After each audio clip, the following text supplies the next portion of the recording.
Dan pemirsa, kita akan simak informasi menarik berikut ini. Indonesia saat ini merupakan produsen minyak sawit terbesar di dunia dan memiliki peran penting dalam pasar minyak nabati dunia. Apalagi kebutuhan konsumsi minyak nabati diprediksi akan terus meningkat. Seiring dengan perkiraan populasi dunia yang akan mencapai 9,8 miliar jiwa pada tahun 2050. Dunia pun membutuhkan pasokan tambahan sekitar 200 juta ton produksi minyak nabati. Di sisi lain, pergerakan harga minyak sawit dunia cenderung fluktuatif, bahkan sempat menciptakan rekor tertinggi. Hal ini dipicu pecahnya konflik geopolitik antara Rusia dan Ukraina, tambah dengan beragam kebijakan yang ditempuh pemerintah Indonesia seperti larangan ekspor CPO dalam waktu tertentu. Oleh sebab itu, pemerintah hingga kini terus berupaya meningkatkan produktivitas kelapa sawit guna memenuhi kebutuhan domestik dan global. Salah satunya melalui program penanaman kembali atau replanting tanaman sawit, di mana pemerintah mengalokasikan dana hingga 5,7 triliun rupiah di tahun 2023 ini. Menteri Koordinator Bidang Perekonomian Erlangga Hartarto saat acara The 19 Indonesia Palm Oil Conference and 2024 Press Outlook mengatakan, Indonesia telah melakukan penanaman kembali seluas 200.000 hektar sejak tahun 2007 dan 180.000 hektar di tahun 2023 untuk meningkatkan produktivitas kelapa sawit.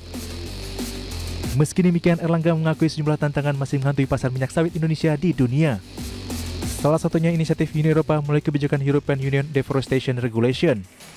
Pemerintah pun siap berkolaborasi dengan Uni Eropa dalam membangun kerangka kerja yang mendorong pertanian berkelanjutan, termasuk produksi minyak nabati dengan cara yang inklusif, holistik, adil, dan tidak diskriminatif. Dari Jakarta, Tim Liputan IDX Channel.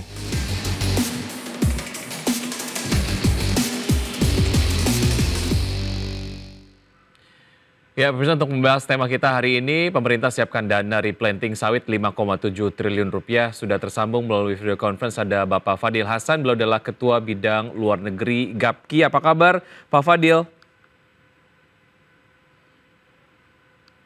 Halo Pak Fadil.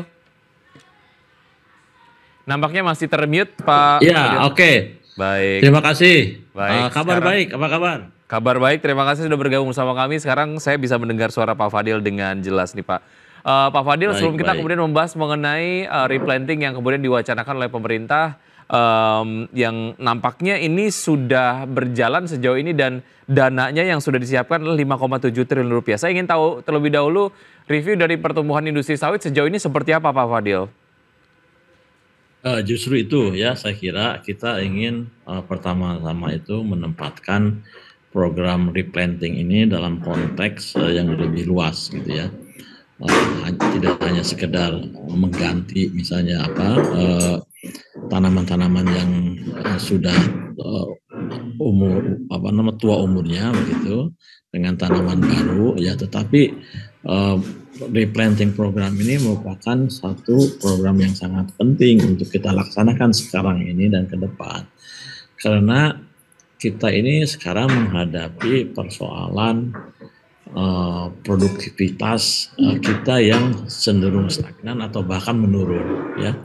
Di sisi lain kita juga menghadapi persoalan ekstensifikasi, di mana kan sejak tahun 2011 kita tidak lagi bisa melakukan perluasan area kelapa sawit, sehingga produksi itu ya bisa meningkat hanya dengan melakukan peningkatan produktivitas ya.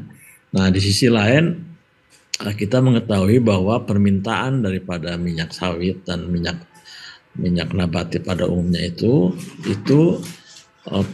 pertumbuhannya itu lebih besar daripada produksinya ya, tambahan supply-nya, sehingga ini cenderung untuk bisa mendorong harga untuk meningkat lagi.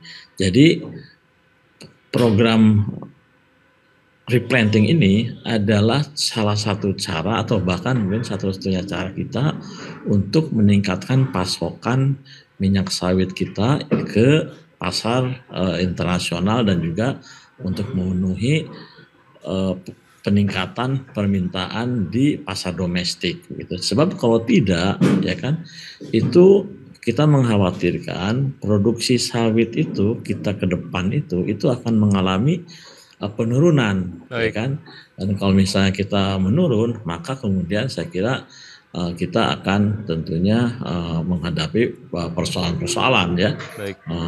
Menurunnya devisa yang kita peroleh, kemudian jika kita tidak bisa memenuhi program biofuel kita, ya kan, kemudian dampak-dampak ekonomi lainnya seperti itu. Baik, artinya memang kita betul-betul membutuhkan program replanting ini gitu ya. Sekedar informasi untuk kita yang nampaknya ataupun masyarakat yang masih awam sebetulnya, replanting inilah bagian dari intensifikasi atau seperti apa, atau berbeda sebetulnya Pak Fadil?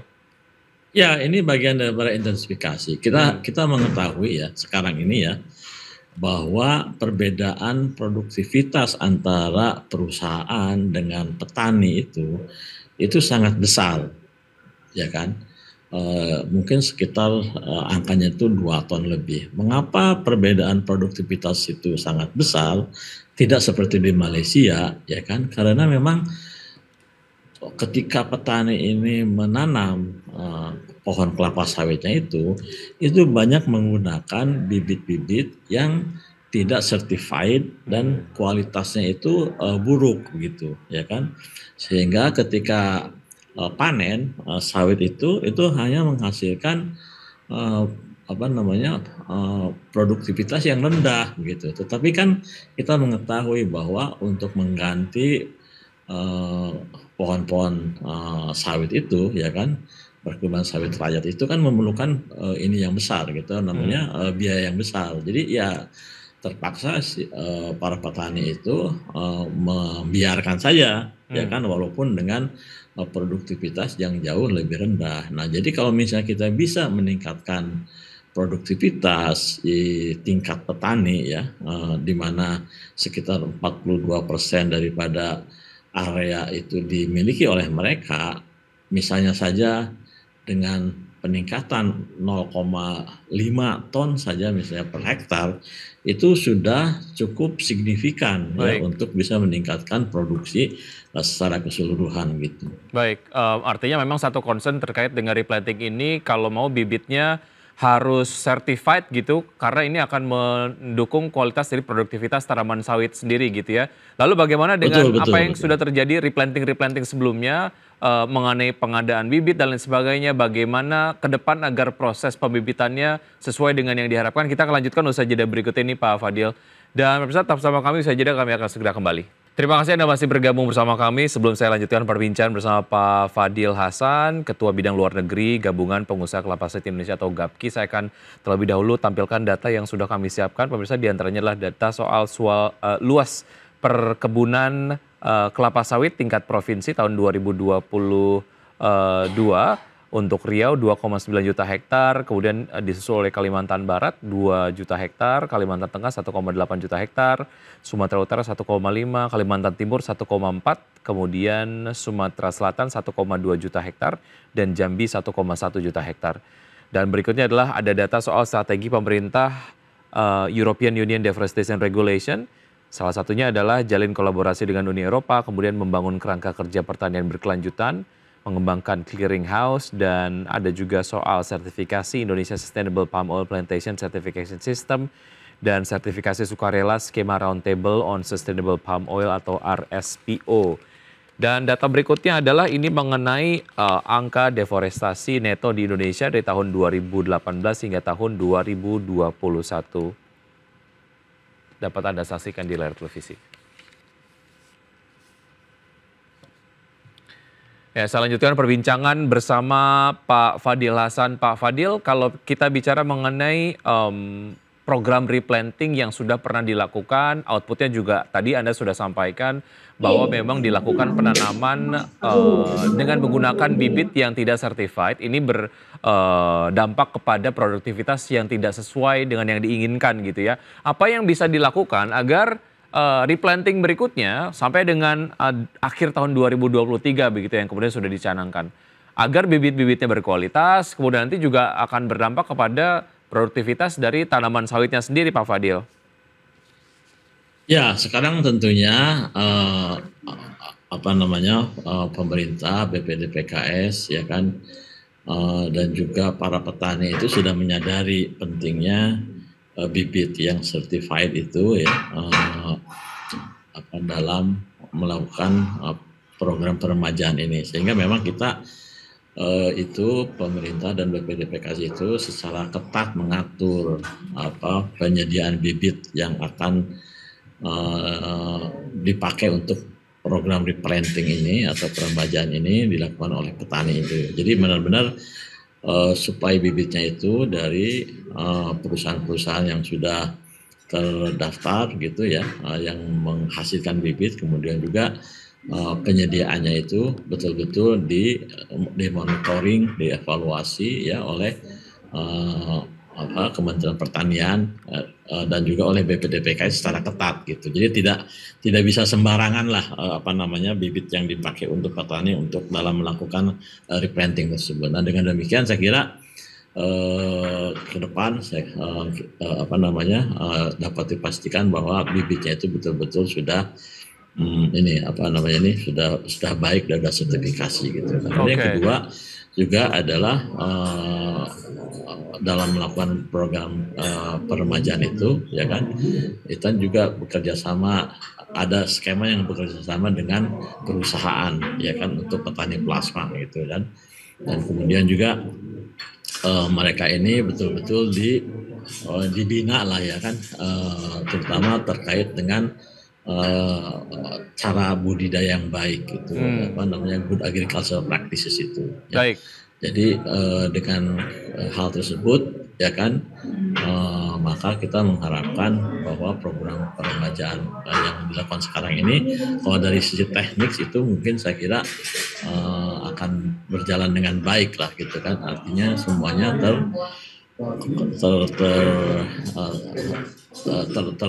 tersistematisasi ya kan, dan kemudian juga pelaksanaan di lapangannya itu berjalan dengan sesuai dengan kaidah-kaidah yang ditentukan gitu. Baik, penyaluran dan juga pengadaan dari bibit ini menjadi satu hal yang sangat penting dan harus dilakukan pengawasan secara ketat gitu ya. Bagian mana yang harus dilakukan pengawasan secara ketat, Pak Fadil? Sebenarnya keseluruhan program itu ya kan, kalau misalnya ingin berjalan dengan baik itu harus memang dimonitor ya kan, dijalankan sesuai dengan kaidah daripada cara budidaya yang baik itu gitu kan, mulai dari land clearingnya tentunya ya kan, kemudian juga kapan waktunya melakukan penanaman ya kan, bibitnya bagaimana, kemudian juga pemupukannya ya kan, dan seterusnya lah. Ya. Tapi intinya karena sekarang ini kan juga kita punya ISPO itu adalah salah satu aspeknya itu adalah good agricultural practices itu. Nah, dan kemudian salah satu persyaratan dalam replanting itu adalah bahwa mereka harus menerapkan prinsip-prinsip daripada ISPO sendiri gitu. Jadi saya kira kalau dari sisi itu mudah-mudahan program replanting sekarang ini berjalan dengan baik dan tidak akan memberikan suatu persoalan seperti yang ketika pertama kali para petani itu menanam, karena mereka umumnya menanamkan secara independen ya kan. Ya. Ini yang persoalan waktu itu kita temukan. Baik, yang tidak kalah penting sekarang. Baik, yang sekarang ini tentunya adalah bahwa dalam program replanting yang dilakukan sekarang ini kan, bantuan yang diberikan oleh petani oleh pemerintah ya melalui BPDPKS yang tadi jumlahnya itu sebesar 5,7 triliun itu kan hanya mencakup untuk biaya dari P0 sampai P1 ya kan. Sementara untuk dari P1 sampai ke P3 ya kan, ketika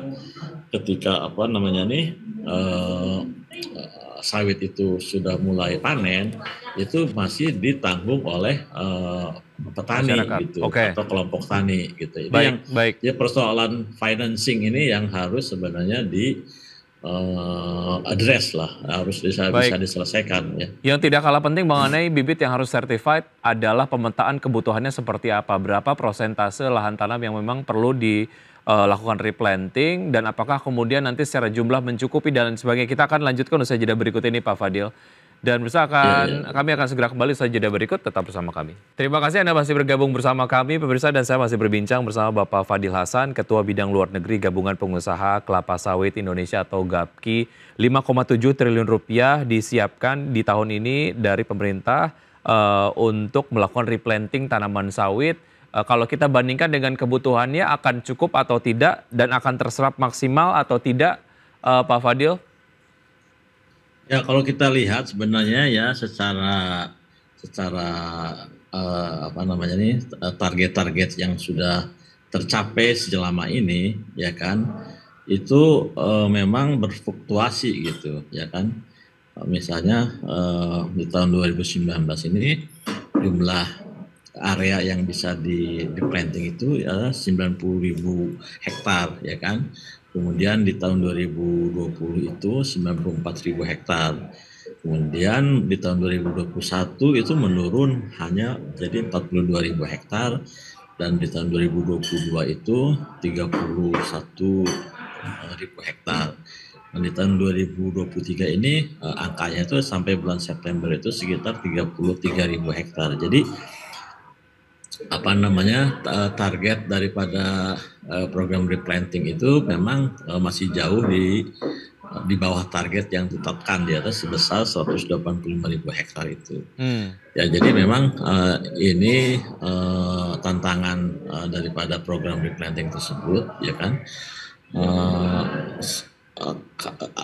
Artinya apa? Artinya sebenarnya persoalan yang kita hadapi itu adalah persoalan terkait dengan bagaimana menyasar gitu kan, kemudian meyakinkan para petani itu bahwa program di peremajaan itu memang itu diperlukan ya, dan akan memberikan manfaat kepada mereka. Tetapi pada saat yang sama kita juga harus menyadari ya bahwa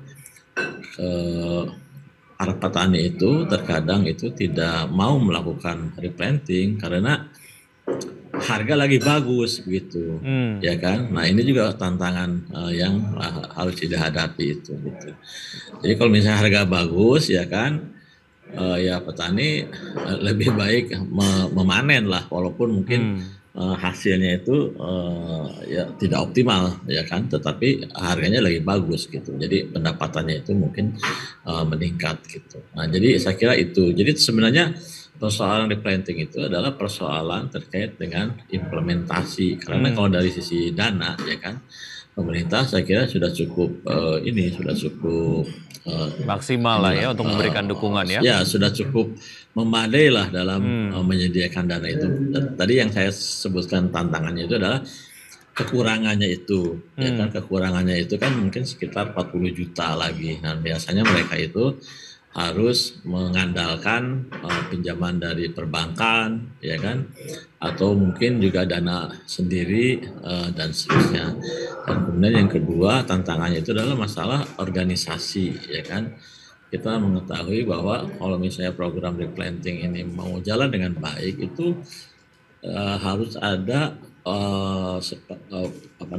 kelompok tani, ya kan, yang sehamparan gitu, ya kan, sehingga itu bisa diorganisasi atau terorganisasi dengan baik dalam kelompok tani tersebut. Tapi kalau misalnya tidak ada lokal farmers organization, itu kan menjadi individual. Kalau menjadi individual itu kan menjadi tidak efisien dan tidak efektif gitu, ya kan? Jadi memang yang harus dilakukan supaya program ini berjalan dengan lebih baik itulah bagaimana pertama itu membentuk, ya kan, kelembagaan di tingkat lokal itu, ya kan, supaya nanti program ini bisa berjalan dengan efektif dan efisien. Kemudian yang kedua adalah bagaimana membangun skema ya yang tidak tunggal gitu. Artinya gini, skema peremajaan sekarang ini kan itu melibatkan berbagai kelembagaan di daerah, kemudian di pusat, ya kan. Proses monitoringnya cukup lama sehingga berjalannya itu agak lambat. Tapi harus ada skema-skema yang lain, dan memang sekarang ini sudah ada skema yang langsung melibatkan perusahaan dan petani binaannya gitu ya dalam skema plasma itu. Jadi kemudian yang ketiga adalah masalah financing itu, bagaimana menutupi kebutuhan ya pembiayaan pada tahun kedua dan tahun ketiga itu. Oke, kalau kita lihat peran dari asosiasi sendiri seperti apa untuk kemudian nyadarkan lah ya teman-teman petani sawit kita begitu bahwa memang replanting ini menjadi satu hal yang sangat penting dan untuk kepentingan bersama juga gitu, Pak Fadil. Ya, kita berusaha ya mengkomunikasikan ini, mensosialisasikan ini ya anggota-anggota GAKI ya itu mendorong petani plasmanya itu untuk melakukan replanting tersebut. Dan saya kira sekarang ini kita sudah berhasil gitu ya, beberapa anggota daripada GAPI ini melakukan